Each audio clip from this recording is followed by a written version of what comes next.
Can you hear us, Ray?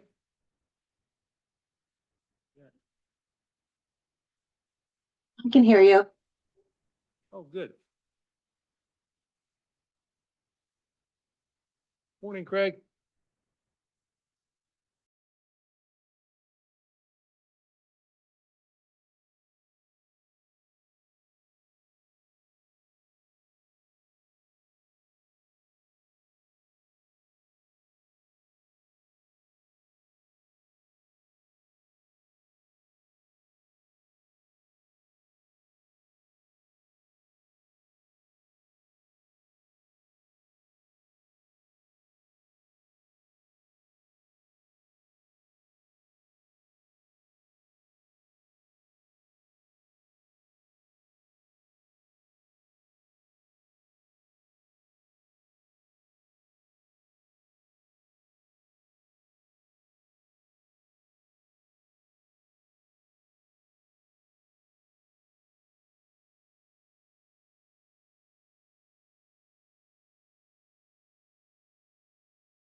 Good morning out there online. We will start momentarily. We're waiting for one more member to show up so we have a quorum.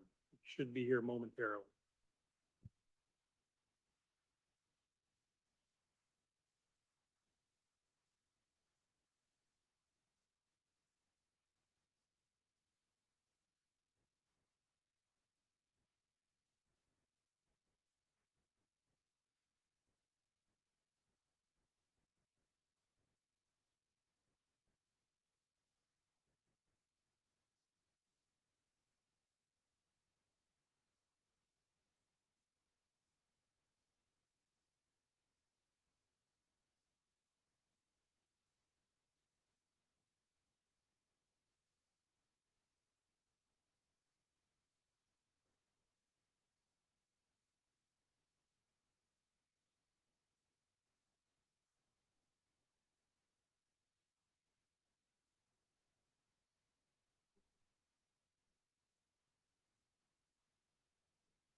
Awesome. Now in order, first oral communication. We have anybody wishing to speak. Oop, I'm sorry, maybe people weren't hearing me. I just called the roll. We have a quorum. Now we're on to oral communications. Do I have anybody? I Yes. just want to, Go ahead. Go ahead, Mary Ann. It's Ray up in the oh, hi, cloud. Ray. It occurred to me right now. Maybe we want to, going forward, consider if maybe the meeting time, if we had another meeting time, maybe we wouldn't have this problem almost every month. It's just something to think. Maybe if we move it to an evening or a late, something like that, maybe people would be more available because this is becoming a real problem. I think historically, sometimes it's a problem during the summer just because people are gone. No, I think generally we haven't had a problem. We have 11 members, so generally we're able to get 6. So Okay. We It's can, just a we thought. can consider. it. Okay. Go ahead, Ray, you had a comment? Yeah, let me bring this back up here. Yes. Thank you, Dale, and good morning, everyone. Everyone should be aware of the Zots to Tots event that is coming up on September 21st. It is.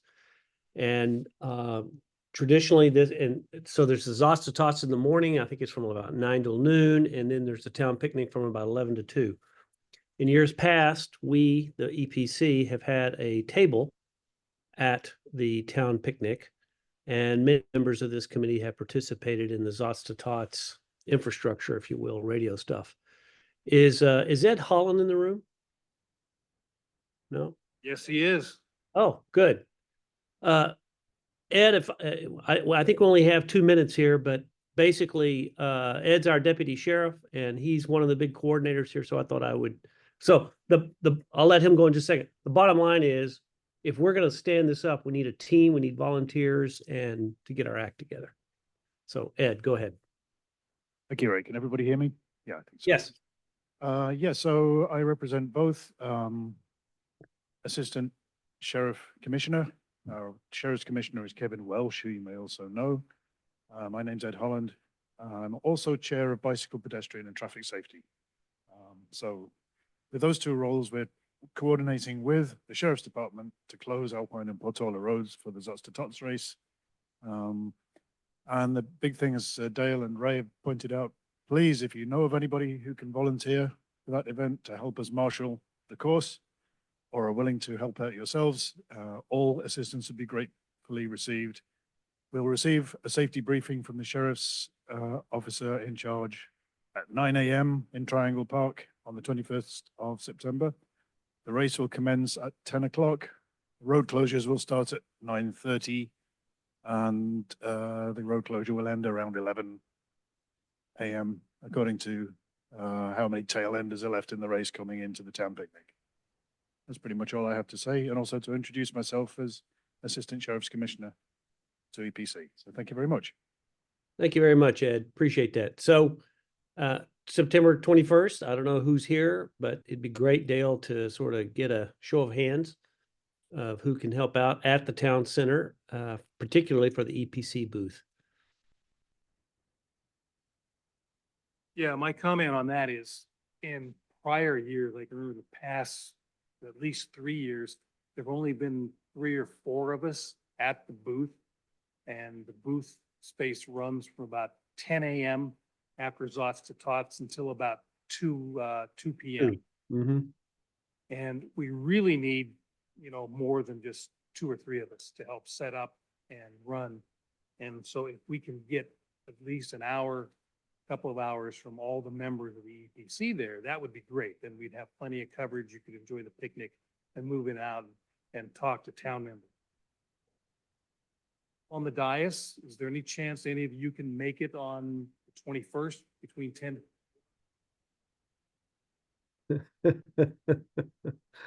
Okay. 1 o'clock, that's good. Is it Vic, Mary? You're out of town, Bud? You have to think about it. Craig? Yep. You're out of town. Okay. My wife's gonna be out of town and be solo with my 2 kids, so I should not probably commit. Okay, so we have 1 from the dais and Okay. myself, I can be there. All right. I'll be there. And I think Chris will be there, but I'm not sure. Okay. So one of the, so anyway, okay, thanks. Done. Okay, well, I think what we'll have to do is we'll have Chris send out an email to the people who aren't here on the dais today, Ray, and see if we can up our attendance to staff the booth. 10 a.m. to 2. Only 4 Dale- hours. I'm sorry, Dale. I just want to say that we can't hear anybody else talking, just you. Okay, please speak, push the little button on your mic and speak. Yeah, okay. Probably. I pressed mine. Could you hear me when I spoke? Yep. Okay. Very good. We will go from there, see what we can do, Ray. Thanks very much. And thank you, Ed, for spearheading all of this wonderful stuff. Also, I believe you're going to be using radio coordination during the event, using the repeaters that this group and others have installed over time. So that's a good public service, and thank you all for doing that. Yep. Okay. Review and approval of minutes. The minutes are attached. Do we have any additions to the minutes, or I will accept a motion to approve the minutes as written? All in favor? Aye. Aye. Great, thank you. Minutes are approved. Item number 5. This is a continuation of our efforts where we formed a subcommittee to recommend the emergency response protocol and planning. We need to confirm the membership right now. That's Scheffer, Iceberg, and Heber. Is that correct, Craig? To the best of my knowledge, yes, Okay, and we confirm that Craig is now the chair. that's correct. Awesome. Okay, we're asking for feedback from both Jeff. I'm not sure Jeff was at our last meeting when we discussed this item, and with Sharif. I believe Chris did have a meeting with Sharif and was going to write up his minutes from that and forward them on to the committee.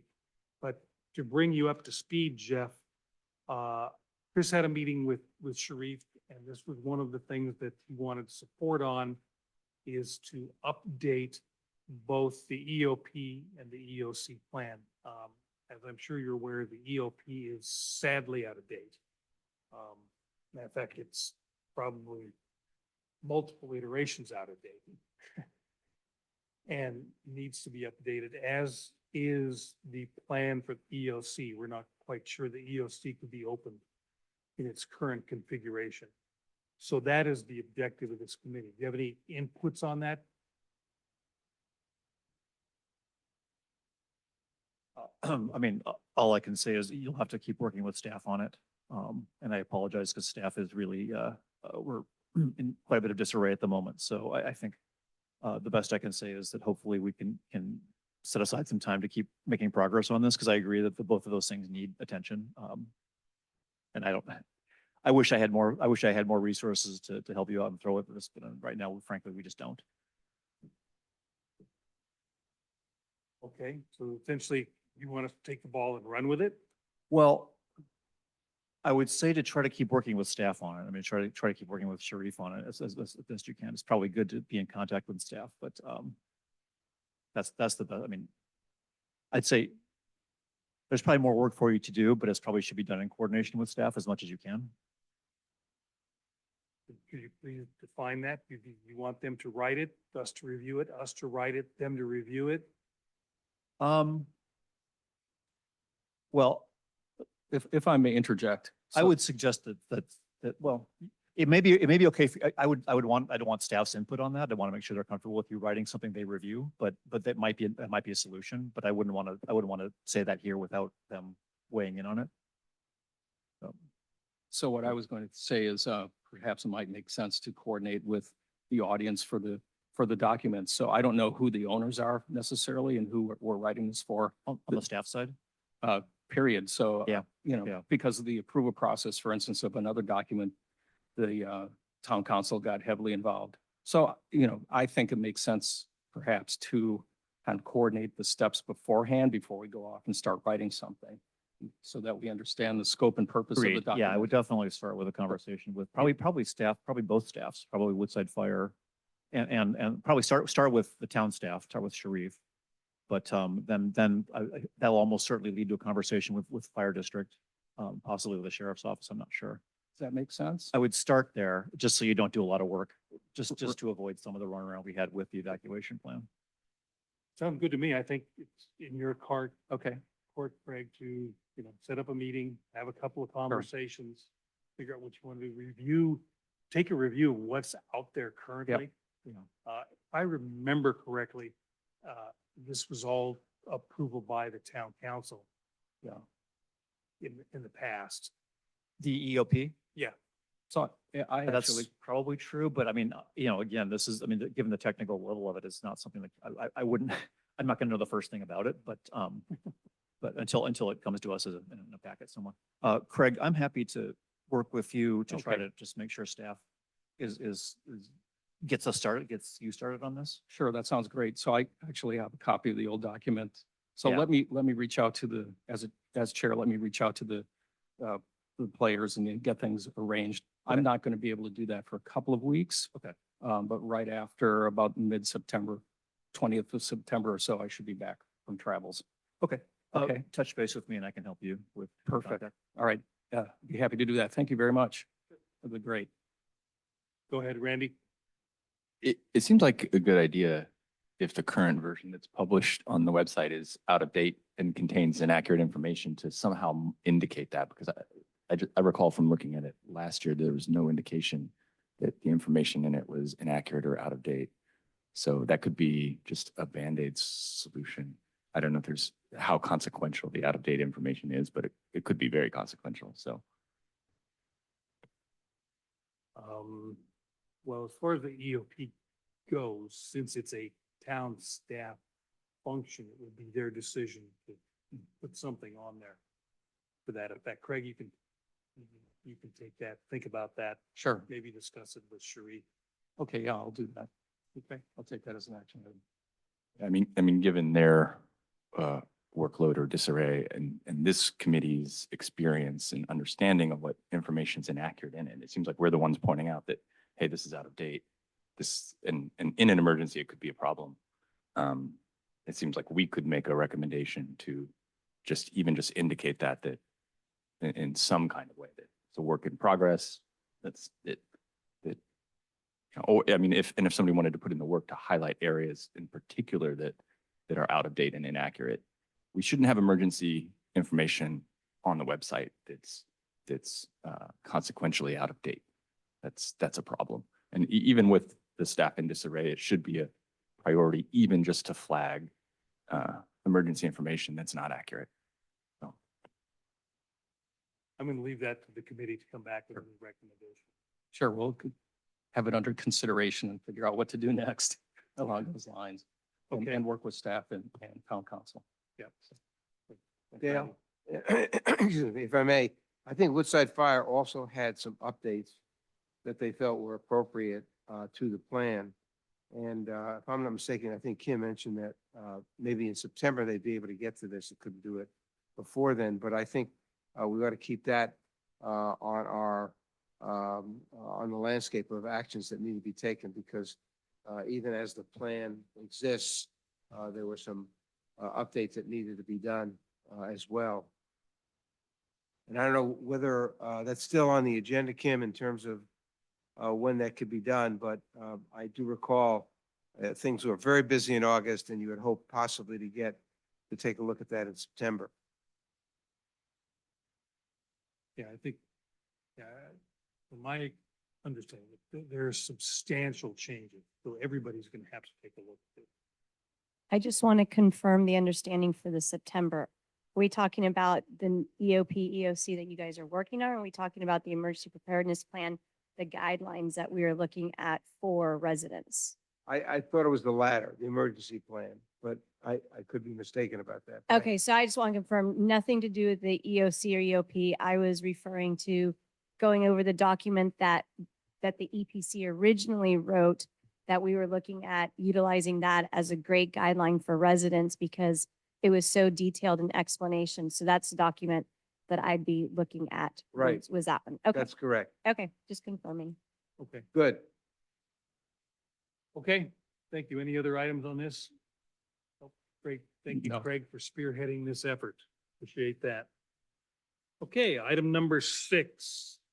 Report from WPV CERT, ready Woodside Fire. The floor is open.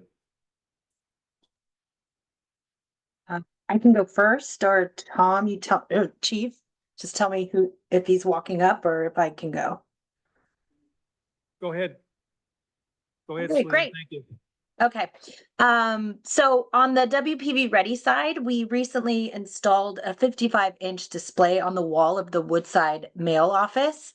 So that display is being used to just share general information. Right now, we are sharing the PV Wildfire Preparedness Committee tips on there, as well as some other committee stuff on Woodside's. And so if you guys need any messaging shared, that's a great resource. We're trying to get more displays put up just to make it give us more opportunity to share information. We also are almost done with our go bag that we've been putting together, which we're going to be selling alongside with our first aid kit. So this is just be a go bag with some basic essential products in there, and then with additional information to inform residents what they should be packing. People like to just buy a go bag and just say, okay, we're good. But oftentimes it's, the items within it aren't what they need. So hopefully that'll be out soon. I'm working with the Department of Emergency Management to stop the bleed training to the Woodside Fire District. So hopefully when I get that class scheduled, I can have some of you attended. It's a great training. On the CERT side, we recently purchased our firefighter rehab trailer. We have all of the equipment. We're just waiting to outfit the inside of it. And as well, we're working, I'm hopefully going to help push forward a mutual aid firefighter rehab program so that it's a county-wide program. This will just better utilize our certs, not only in our community, but in other communities. Because obviously we don't get a lot of fires here, which is great. But you know, it also doesn't give us a lot of opportunity to use the trailer. We are also going to be hopefully using it at some of the fire district training to help support the guys when they train the crews. We're also working on our third CERT mobile response trailer, and we're hoping to make it our new flagship trailer. It's got a big screen on the outside as well as an awning that pops out on the side. So it really is, it's like every time we've purchased a trailer, it keeps getting better than the one before. So we were hoping to get it ready for the town picnic, but I think it's going to take more time than that. We signed an MOU with Woodside School that allows us to use the parking lot for staging and one of their rooms for our command post in the event of a disaster. So we're going to hopefully be doing that in some of the at the other schools within the fire district, but we've already got Woodside School working with us. And then lastly, for the training, the training starts on September 10th. So next Tuesday, it's going to be held in Ladera at the rec center. So if any of you haven't taken the training, I still strongly encourage it. I know it's a lot because it's 7 weeks and then one Saturday for the skills and simulation. But it is a great training and, you know, it is taught by your peers and neighbors throughout the community. And then lastly, our certs are going to also be assisting with the Zots to Tots run in the morning. So we'll have our certs out there with the radios. And that's what they did last year. So I think Mark Dolan is coordinating that with the sheriffs, I believe. And we'll also have booths Well- at the town picnic. Go ahead. Real quick. Robert Sadell is going to be the net control guy. I mean, Mark and I are I knew it doing- was one of them. Yeah. Yeah. But Robert's going Either to one of them. Yeah. Great. Yeah, so that's awesome that we have them there again. And we'll have booths. The fire district will have a booth and Ready will be kind of joined in that one. So we're not 3 tents, just 2 this year. And that's all I have. Thank you, Selena. Others?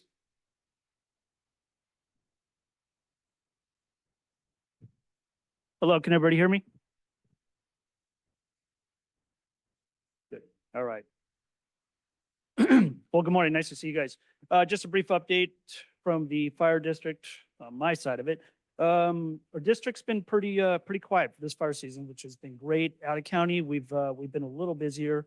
We had our crews leave July 23rd. They were gone for about 3 weeks at the Park Fire, which as you guys know, is probably I think it's the second or third biggest fire in California at this time. 429,000 acres was the last I saw. And as of now, I think it's over 85% contained. So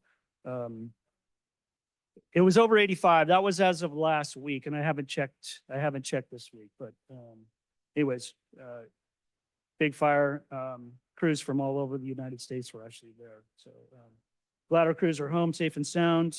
Everything's back in working order. Let's see, last month I was approached by Denise at Fire Safe.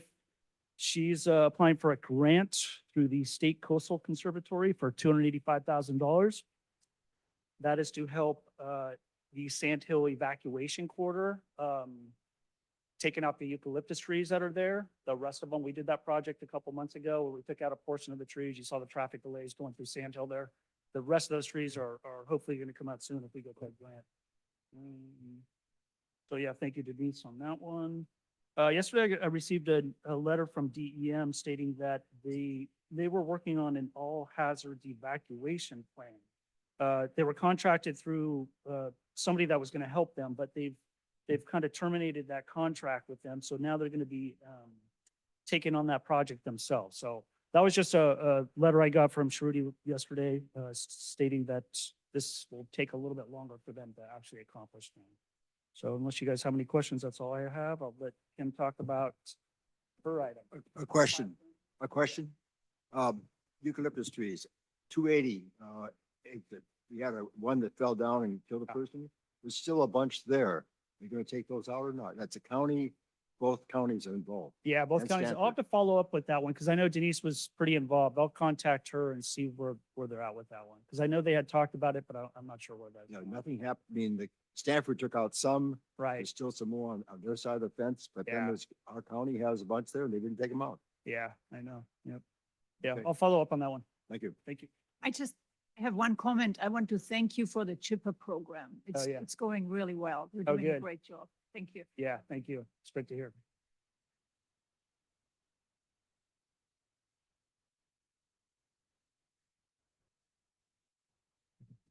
Okay, good morning, everybody. So I'll start with the biggest highlight of what's been happening in the past couple months, but particularly this month.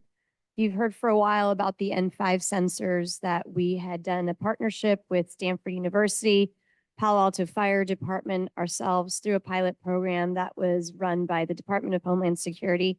The sensors have now been installed. We have 50 of them within our district, Palo Alto and Stanford properties. 13 of them are in Woodside's fire district. They're spread out around 1 to 2 miles from each other. A lot of them are on private land, so I'm really appreciative and thankful for residents that were willing to support us and allow the installation of the N5 sensors on their properties. There are some in open space and public parks, but the majority of them are on private residences. And the way we're looking at how this is going to work is it's going to just see how it goes, see how it reads, see what type of notifications we get. All the battalion chiefs, myself, will all be getting alerts. We'll be monitoring the system. And so if anything does come through, there's different levels of notification. Sometimes it's just a warning that maybe it's picking up something that could be miles away, and all the way to something being right there and that is a confirmed fire. So again, this is going to be a testing process. This is basically your beta testing. And we will get that notification. The on-duty battalion chief or myself, if I'm on duty at that time, we will be going to verify. And then if it's something that's actually legit, then we can send for early response. The point of the sensors is to catch the fire when it first ignites, when it's in that, incipient stage, small stage. So it makes it easier for us to extinguish before it gets too large, and not waiting for people to respond, oh, I see a big cloud of smoke and we need to go check it out. By that point, it's already fairly large. So at any time, we're able to look at these sensors. We're able to see what the humidity is, what the temperature is, what the air quality is, what the wind speeds are, what the direction is. So all the sensors provide a lot of information just ongoing all the time. So really excited and looking forward to see how these perform. The next thing is it's been busy but slow as far as actual action things that you'll see. One thing, if you're walking around town property, it's been great. We have partnered with the town in assisting in getting the defensible space to meet the ordinance requirements, starting off with town property just to kind of showcase and show our partnership and the town's support in the ordinance. So our crews, along with the town's public works, the couple people that they have been working on, and they started here. So if you saw some along here in the front of the parking lot and where the restrooms are and down, they started to clean up that area, thin things out, just keep what's native, get rid of everything else. So that's been taken on. They're already getting quotes and information for all the tree limbing and tree cutting and away from the building and all that kind of stuff. Not tree removal, just tree trimming and pruning. So that'll be great that they're doing that, as well as some of their other properties that they also own. In addition, we also, I am working on our website with posting the prevention board report on there, because that's just a lot of information for residents to be aware of what's going on throughout the district, because we cover so much of the district, not just with our fire prevention efforts, but also our fuel mitigation, as Marianne pointed out with the chipping program. It just gives you an idea of what chipping's been doing, where they've been, how it's great information for how much actually got chipped, how many people are putting out their piles. It's just kind of nice information to have, but it has been pretty active and busy. I also start the board report. I always try to put some kind of educational component into the prevention divisions. So this month, what I did with the report was I also started off with a very educational video on how ember storms are and how they start and what starts them and why that zone 0 is so important, which is the biggest education we're trying to put out there right now with our ordinance, is that defensible space at 0 to 5 feet, because it's crucial, but it's also challenging because, you know, everybody has their vegetation, everybody loves their plants.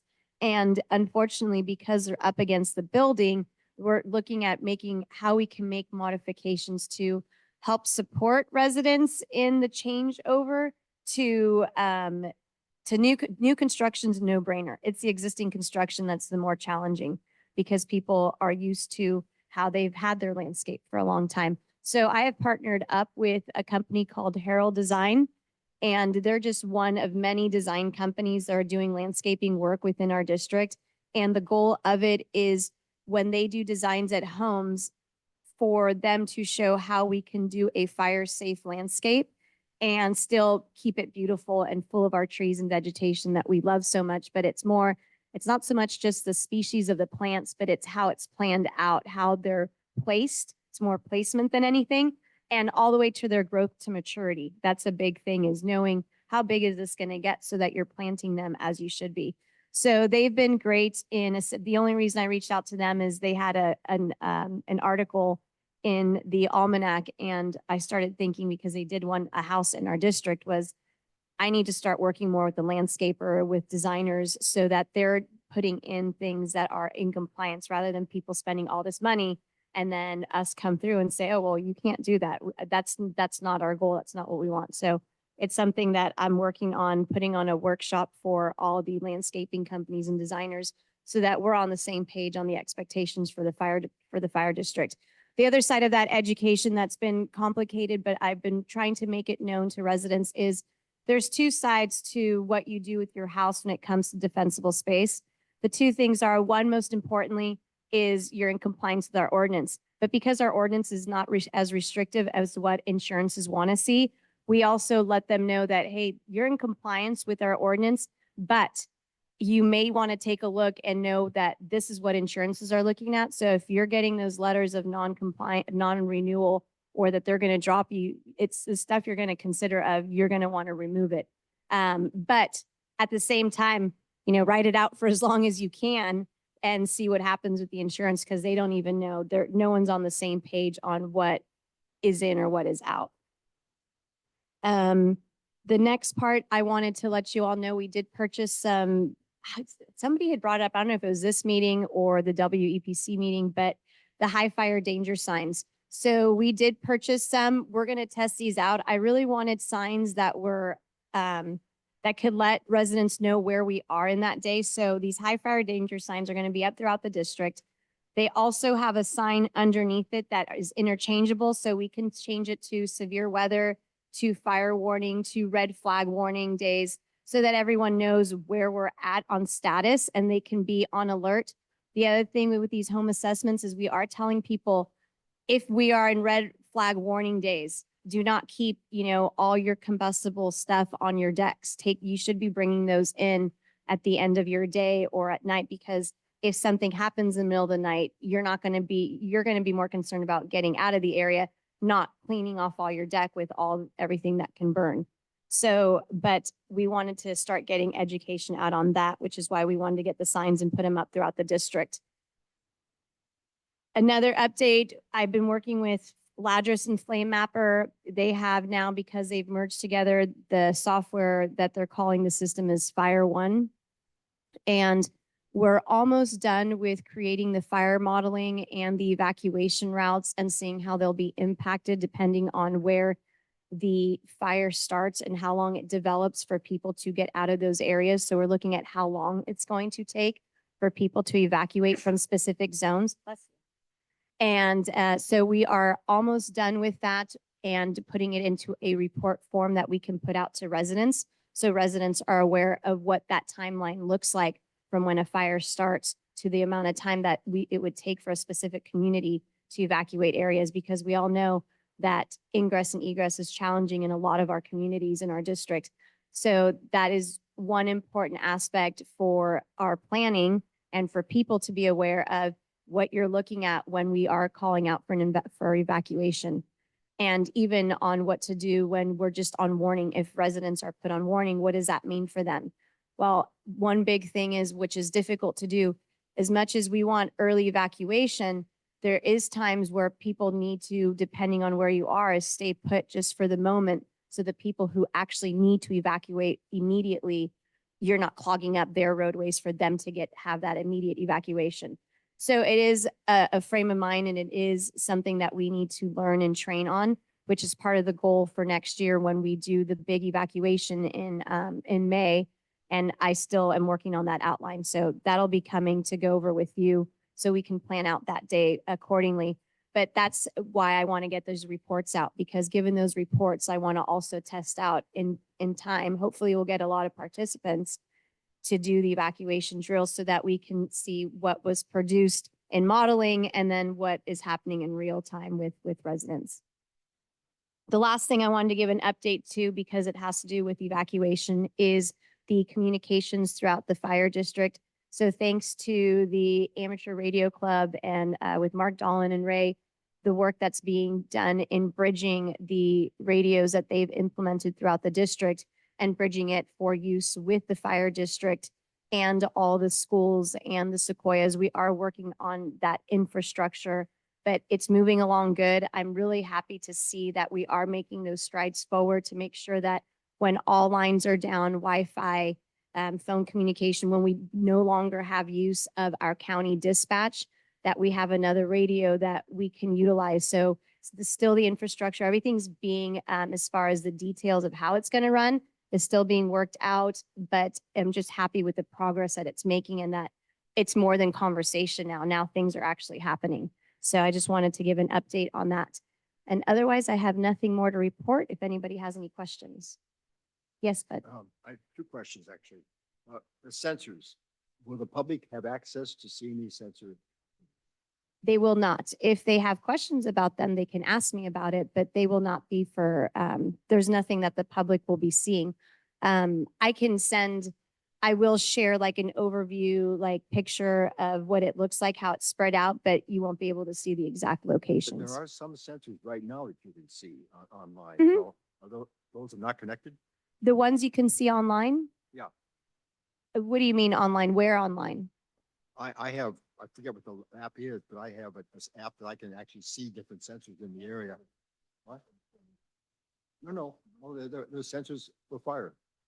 Are they N5 sensors or are they the N5 sensors or are they, because there's a lot of other sensors around. You say N5? N is in Nancy 5. Those are the sensors that we implemented. So there are other sensors that I know are in the district that private owners have put up, but it's not that type of wildfire sensor. It's more like a weather sensor. So I don't know what sensors, you'll have to show me that. And so I can understand what they are. The second question is, when you chip, where do the chips go? The, When you like do your, the chipper program, what do you do with the chips? they chip back onto the property. So we chip, but we don't haul. Okay, thank you. So that's an important distinction that residents have to understand is we do the chipping service, but we don't do a hauling service. It is very costly and it takes up a lot of time of running back and forth to the dumps that sometimes can take 2 hours just to do Okay, one good, run. good. So yeah. Very fine. Any other questions? Yes, Randy. I have a question on the sensor too. Thank you. I mean, it sounds like y'all have been busy and have a lot of really important initiatives going. Are the locations of the 13 in the district shared? Yeah, shared like to the public. Yeah, can we see where those are? I wouldn't share because there are a lot of private property. And so it's for people's privacies. So, but I can give an idea of, general locations. So that's why with the map, I can show an overview of general locations. It just won't pinpoint the exact location. Oh, okay. So I can do that. Okay, yeah, I'd love to see that Yeah. personally. I mean, the parks would be fine if people want to see them at the parks because that's public area. So I can give those areas for the ones that are on the parks. There's one that's really available off of Skyline and I can give that location because it's on the road. So you could see it. One thing to consider is you could ask the private landowners that have generously allowed for these installations if they'd be okay with the publication of their exact location. I'm not sure how important that is given It's how- pretty, for some people's properties, it's like literally in their backyard. You'd have to go through the front of their house to get into like their gated home to that. And I don't think they're going to want public people coming around. Oh, no, I mean, this wouldn't be to come around. I mean, this would just be so the public could kind of understand what the coverage is and what the closest location of a sensor to their property or Give their them a evacuation general area. idea, but people are people and people do their own thing. So Well, so regardless of that, that's what our hopes would be, but I don't. So I can give a general idea. my other question about this is how do you feel about the coverage of the 13? Because I just Googled the cost of these N5 sensors, and it looks like it's $2,000 to $2,500, which is pretty affordable. And if there was a desire of the district to place more, or if a neighborhood group or residents, particular area wanted closer coverage, they could perhaps, get donations. Or how do you overall feel about the coverage of the 13? Is there any interest or effort to expand that number? And I would like, depending on how this goes, watching. So we're committed for 2 years with what we have right now as part of the pilot program and with the support that we're getting with Santa Clara County Fire Safe Council, because they're doing a lot of the support services. So we are contracted for the 2 years.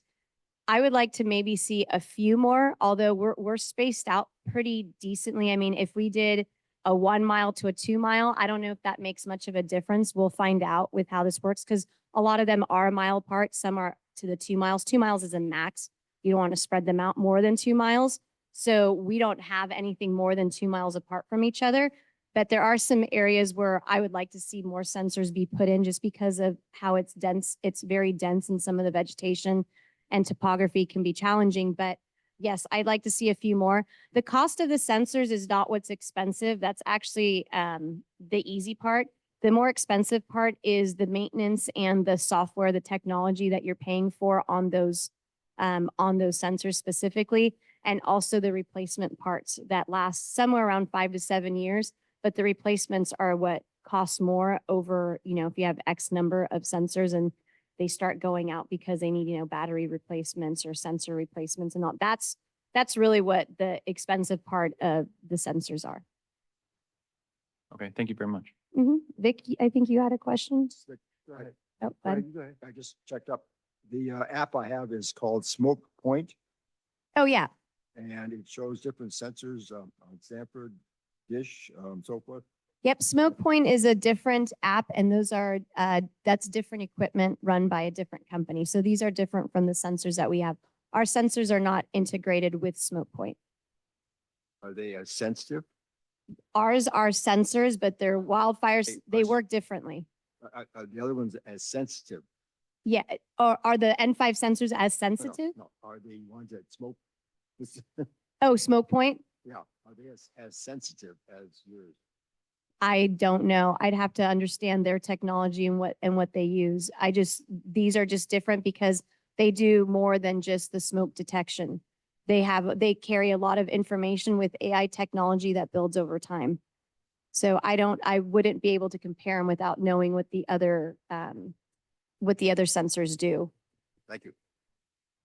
Yes, just a quick question. I think I heard you say plans for an evacuation drill are still on the table, and you're looking at, I think May was the date that Mhm. I had heard. Yes. So that seems to be still a realistic timeframe. Is that right? Yep, because Okay. May is that emergency preparedness month, so we want to make sure we're sticking with keeping it. It won't be I don't want to be in conflict, because I know the town of Woodside does their annual I guess emergency preparedness fair that they host. Mhm. So, but it will be in the month of May. All right, thank you. Any other questions?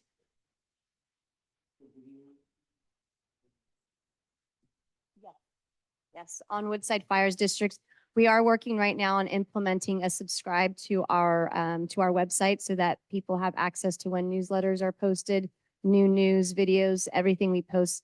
people can select what type of notifications they want and for what type of information. So we are working on adding that to our website as well. Thank you.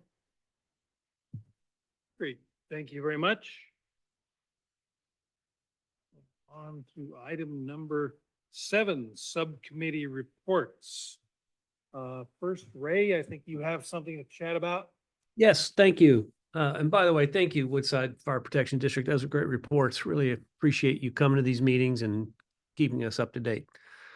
The AM radio has had some issues. It blew a fuse a couple of 3 weeks ago, and it took some time to investigate to figure out what was going on. And as best we can tell, is that there's something going on with the antenna.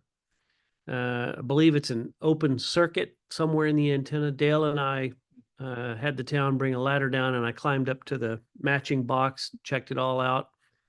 However, when you do shake the antenna, you get all kinds of spurious readings on the radio itself. So we're going to have to, and I've talked to the vendor quite a lot about this, and I've already started getting together a package of how to repair it. So if our analysis is correct, there's some sort of open circuit up in the antenna itself, and I'll spare you the details, but we're probably going to have to get a bucket truck or something to go up there safely and check all the joints, reattach the joints, secure the joints, which is up to about 30 feet.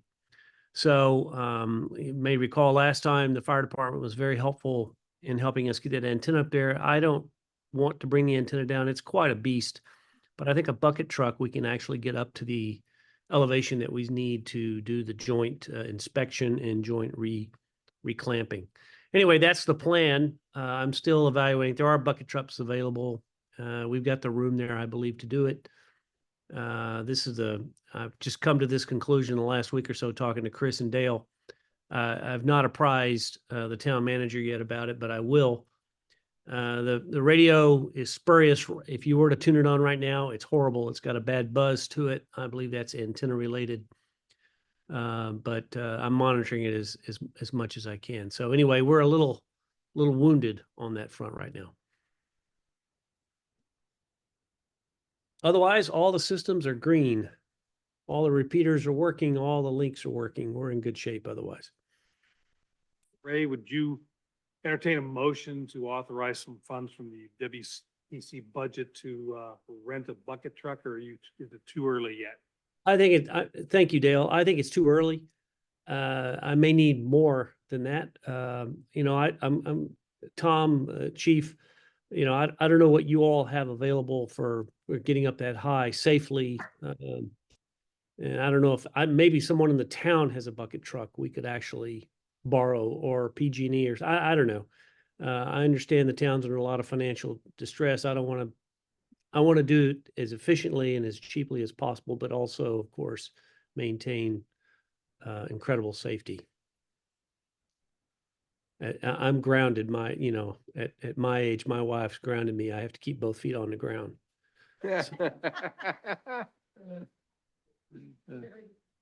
Okay, so it's a little early. Maybe at the next Yeah. meeting, we'll have a plan. Great, thanks for Thank the you. update, Ray. Any questions for Ray? Yeah, Dale, Ray, what level of criticality is the AM radio considered? Because it's the primary thing that I tell residents to do is have a working radio, be able to tune into it, especially because if an evacuation route is blocked and cell communications are down, an SMC alert may not be able to get us as rapid a response on compromised evacuation routes. So I guess I would have guessed that if the radio went down or was compromised at all, that it would be kind of an all hands on deck by Woodside Fire and the town to get it back up, especially during fire season. And I know you've put such effort to lead it and maintain it and shepherd the AM radio from your house to town property. And so is that still considered EPC responsibility, or do we have help and resources from the authorities? Well, thank you, Randy, for that. I agree with you, and believe Sharif, the town manager, of course, agrees to it. He's a huge fan of it and thinks it should be used. We've had it up. Just a quick background. It's been up for 8 years.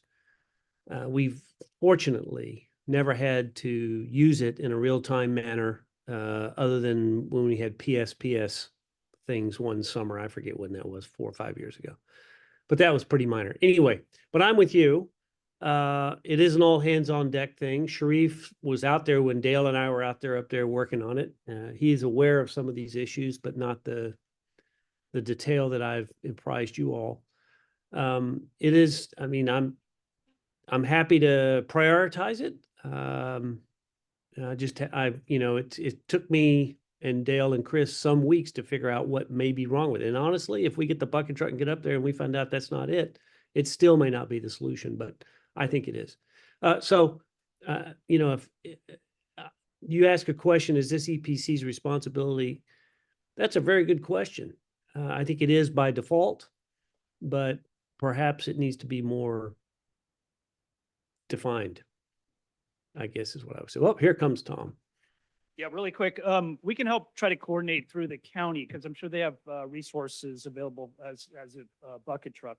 So why don't you give me an email and we'll try to coordinate with them and see if we can get somebody from the county with the bucket truck up to help coordinate. Man, that would be fantastic because our town doesn't have one. And boy, that would be awesome if we could borrow one for a day.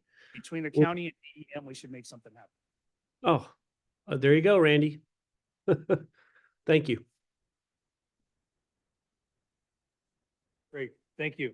But Dale, just maybe we should put it on the agenda to discuss, whose is this? Whose responsibility is this? I mean, I don't mind it being ours, but I think we should define it because, I'm not going to be around forever and other people may not be around forever. So. Another question. The issue again is how to get a message out promptly when there is an emergency. Who has access to that now? How is that done nowadays? On the radio, it is always On the radio. Yeah, on the AM, it's always been the responsibility of the town manager. Town manager authorizes the messages. We often write them. Carrie prepares them and gets them set to go. But the town manager, or whoever's in charge of the emergency, what's it called, incident coordinator, has the authority to change the messages. But if you remember, we wrote the protocols for the AM radio last year. I know that, but the question really is what really happens? How fast does it take place? And I see Kim's up there now, wants to speak to us. So just as Ray was saying, but it is up to the messaging that gets put out starts with the incident commander, depending on what's going on for that event. But the means of it goes through all of the staff, all the other staff, like the chief officers that are working with that incident and coordinating along with the Department of Emergency Management. So other than the AM radio, it would be SMC alert is one because because that's an opt-in, not everybody is going to be receiving that. But when it's a high alert, like evacuation now, the Department of Emergency Management, they're the only ones who have control over, they can do to all cell phones, kind of like you do the Amber Alert when children are missing. Well, they have control over something called iPause, which is that software. And it goes, and that's an opt-out system. It's built into all our phones. We just, it takes a while if you want to even figure out how to turn that off. Most people don't. So that sends an alert and it's geofence. It can target specific areas and give them that immediate messaging with the loud tone that comes out and then that messaging happens.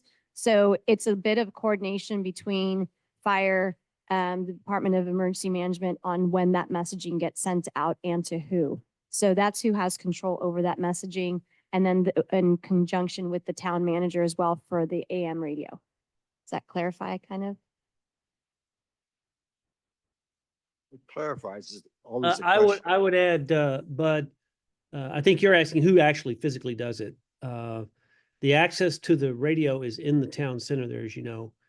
And we've requested for some time to get a port on the firewall, town firewall, so that we can do it from afar. Otherwise, you have to physically go in and put a memory stick in the device.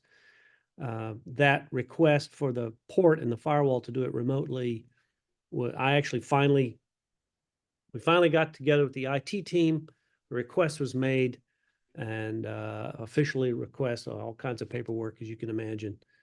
And I have not heard if it's been finished or not, but otherwise it would be Carrie who would be the person, or I guess I could do it, but I wouldn't do it without Sharif's approval. But still physically have to put, but still you have physically have to put the stick in. Yes, that's correct. You record it elsewhere and put the stick in. Yeah. So if you can't access it because of whatever building. reason, Right. you're out of That's, business. that's why we wanted the remote access, and that remote access has been requested. I just not received that it's been completed yet. So we're still dependent on physically getting in the building.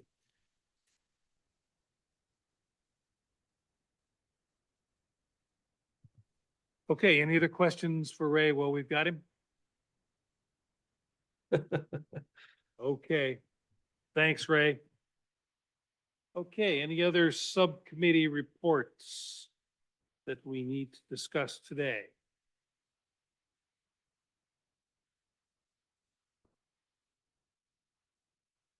Nothing, no other reports, Craig? I can just comment very quickly that I'm still following up on the TIS signs. I've got some action items to take care of as far as meeting with people and kind of pushing it through. So unfortunately, just not a lot of movement there lately, but hope that picks up in the next couple of weeks. Great, thanks, Greg. And nothing on evacuation. Vic, anything on outreach? Just on outreach continues to be day-to-day counseling, coaching, those people that are setting up their neighborhood programs, but no new neighborhoods of significant note to raise here. And on the safety element, that it remains in limbo until the town has the wherewithal to move forward on the safety element. Okay, I think that brings us to the end. Do we have any other open items? Our next regular meeting is October the 3rd. Anybody going to be missing on October the 3rd? Of this group, I see everybody here. So we have this group. Ray, are you going to be here on October the 3rd? Yes. Here. Okay, so we have at least 7. Very good. Nothing else? We haven't asked for public comment on any open items. Would kind of raise their hand if they did. Do we have any public comment on any items that we've discussed today? Okay, hearing none, I am open for a motion to adjourn the No meeting. move. All in favor? All right. Aye. Meeting is hereby adjourned, 8:58. Thank you all very much. Thank you. Dale, you had 2 minutes left. Oh my gosh. No, just kidding. Thanks, everybody. God, I don't know what I'm gonna do with those 2 minutes. I think I'll leave. Before anybody reconsider, before they reconsider. Motion to reconsider. Which? Okay. Okay, yeah, it's,